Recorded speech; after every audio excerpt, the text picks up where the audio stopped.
Hello, this is Miss Pi. I am recording a video in the Graphing a Picture series of videos, and in this video I'm going to cover how to limit your X values, and I have several different examples. I'll try to go through this as fast as I can, so just bear with me though, because there are lots of examples and details. So in this line here I want to just graph this portion of my cell. This is a square root function. It's starting right here where I want the cell to start, so I don't need to limit this part at all, but I do want to limit it right here, and I'm only going to limit the X values, and so I kind of need to know where that X value is, and it looks like it's about negative 0.5. Okay, and so when I'm ready to limit it, I'm going to come back to my function and I push Control equals. That pulls up my inequalities and my such as line. So I select the such as line first, and that, hold on, I think I just deleted my such as line. All right, select the such as line. That tells you, the calculator, hey, you're going to limit your domain or range. In this case, we're limiting our domain. And I want to say that I want X to be less than or equal to or just less than negative 0.5, because I want the line to start here and go this way. So X needs to be less than. All right, so then I can pull up my limits. I forgot I need to put my X value there. So do X is less than, remember to pull up the inequalities, it's Control equals. And you can do greater than, less than, greater than or equal to, or less than or equal to, either one. So X is less than negative 0.5. Let's try that. I don't know for sure, but I think that's a good spot. All right, so if you look, it's a little bit too long. I actually want my line to stop there. And the cool thing is if you need to edit it, you can go ahead and do so. So maybe negative 1.5. So double click on your equation. Let's change that 0 to a 1 and see if that's good. So that's pretty good. You can keep fiddling with it. One thing I do want to point out is when we first put the limit on the equation, we had a such as line here, and then we didn't have this little sideways mustache thing. I think it's called like braces or something. I can't remember. But the calculator goes ahead and automatically changes your the such as line to a comma and then adds this little brace here. And this is just kind of like a piecewise function. So that's what the calculator does to it. Now, notice that with my limit, I'm way out here. My flasher is way out here. So if I try to delete there, it's just going to delete the whole thing. Don't push delete there. If you want to delete the 5, maybe we want the limit to be negative 1.25. Okay, anytime you push delete, you have to actually be right next to whatever it is you want to delete. Make sure there's no space. If you leave a space, it will highlight the whole thing, and that's not good. All right, so that looks like a pretty good limit. This was my square root function. Now let's look at another example. Now in this example, I want my linear function, and I want to delete, or I want to limit it in 2 spots. I want the X to be, let's see, I want it to be greater than about 9.5, and I want it to stop right here. So that's going to be, let's see, 1, 2, 3, 4, 5, 6, maybe negative 7. Okay, you can do more than one limit at the same time. So pull up your such as line first, and you want to do the leftmost value, so negative 9.5 first, and then do the Control equals to pull up your inequalities. So negative 9.5 is less than X is less than, I think I said negative 7. Let's see if that works. Okay, so notice I'm limiting it both on the left and on the right side. Let's push enter. So that looks pretty good. I did cut it off a little bit too much this way and a little bit too much this way, so I can go back in and edit it anytime I want. Again, if you push delete when you're flashing way over here, it's going to delete the whole thing. You don't want to do that. So I'm going to maybe change this to negative 6.5 and negative 9.25. And when you first start limiting this, it'll take a little bit to kind of remember the numbers. And I wanted it longer here, and I actually made it shorter.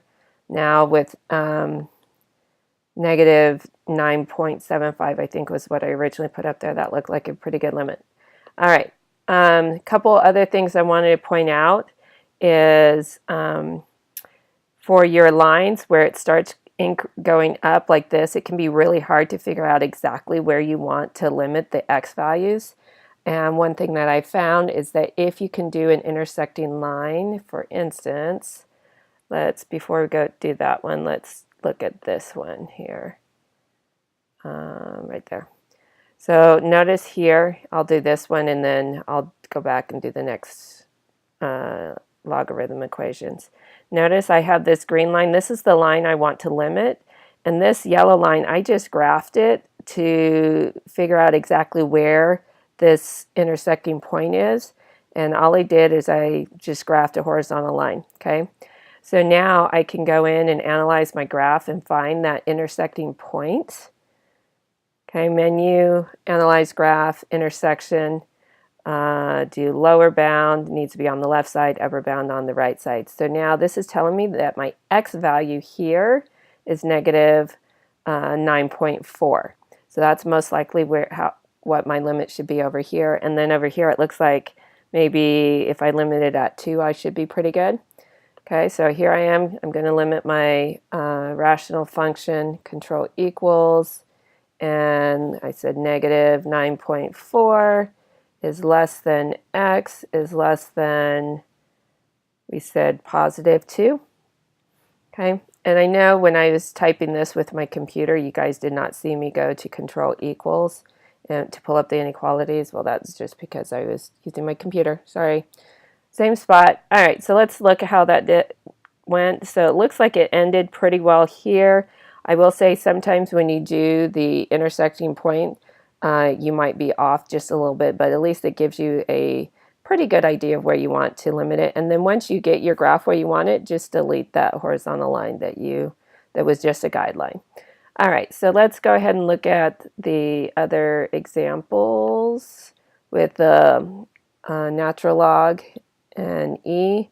If you look, I probably want to limit this one about where those two lines intersect, and it looks like maybe at negative 0.75 for this yellow line.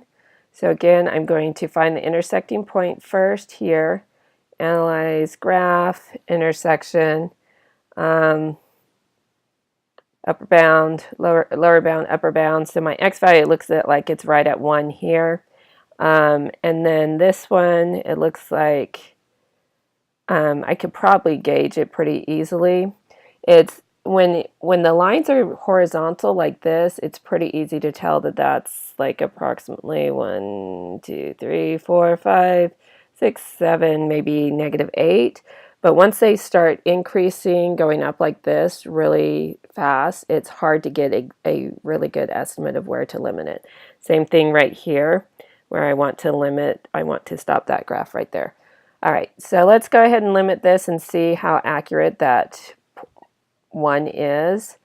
So pull up the such as line, and we said negative 0.75 is less than x is less than 1. Let's see how well that does. That does a great job there. Go ahead, and once you no longer need that point, just delete the point. So that one looks like I limited it really well. This one, I'm not sure where this point is, so let's go ahead and, excuse me, we're just going to graph a horizontal line. And let me see, I have a whole bunch of lines here. Hold on. There we go. All right, y equals, this time I'm just typing it in as an equation. Let's say y equals negative 2. Okay, so here's my line, and I'm going to go ahead and move it to exactly where I want it. I'm thinking right there's a good spot. Notice I just clicked and dragged it. and then I'm going to analyze my graph, menu, analyze graph, find the intersection. Now, because I have 3 different graphs, this time I have to pick the 2 graphs that I want to intersect, and then I can do the lower bound and upper bound. All right, so this is telling me it's at negative 9.3, and right here is about negative 8. I think I already said that. Let's go ahead and check it. Pull up your inequalities. There's a such as line. You want negative 9.3 is less than x is less than, I think we said negative 8. Okay, let's see how that does. Excellent. Okay, one of the things, or one of the most common mistakes my students make, I'm going to, hold on, let me delete this extra stuff and then go into the common mistakes my students make. My students will frequently mix the 2 numbers up. They'll do, like, they'll put the 8 here and the 9.3 here, and nothing shows up, and they're like, hey, what happened? It's gone, it disappeared. Well, remember, you always have to, on the left side, you need the leftmost number, and then with the variable in between, and then the rightmost number on the right side of your equation. Okay, if you put your inequality or your limit there and the whole thing disappears, just push Control Escape, and you can figure out what you did wrong and then fix it. All right. One more thing I wanted to point out is you can limit the x values on your conic formulas, but notice that this yellow equation here was graphed with my hyperbola format, and it's graphed as an equation. If I try to limit that, it's not going to let me.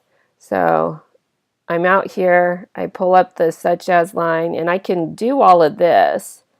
And let's say I want the graph to go from -2 to +1, or no, -2 to +1. Okay, so hold on. Notice I'm here. I pulled up my inequalities, and I did the such as line, and what do you notice? Nothing's actually there. It looks like your such as line is there, but it's really not. So nothing just nothing pops up. So what you're going to have to do is you're going to have to graph this as a relationship first. And one hint, remember how if you push delete, the whole thing highlights? Well, once it's highlighted, instead of pushing delete again, push Control C, and that will copy the whole thing. Okay, then you can go to Menu, Graph, Relation, and you can push Control V to paste the whole thing. Okay, now it just looks like I have 2 different equations on there. Hold on, let me get rid of this one.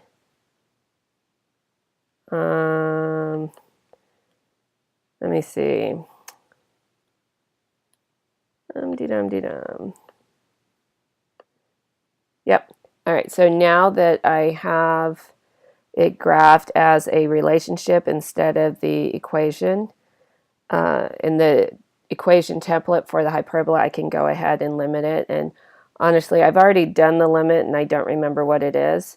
So I'm just going to escape out of this and delete everything that's here. And then I'll show you what I ended up doing for the limit on this one. So if you look, I limited, so I said the x needed to be greater than -3, but I also put a limit on my y values.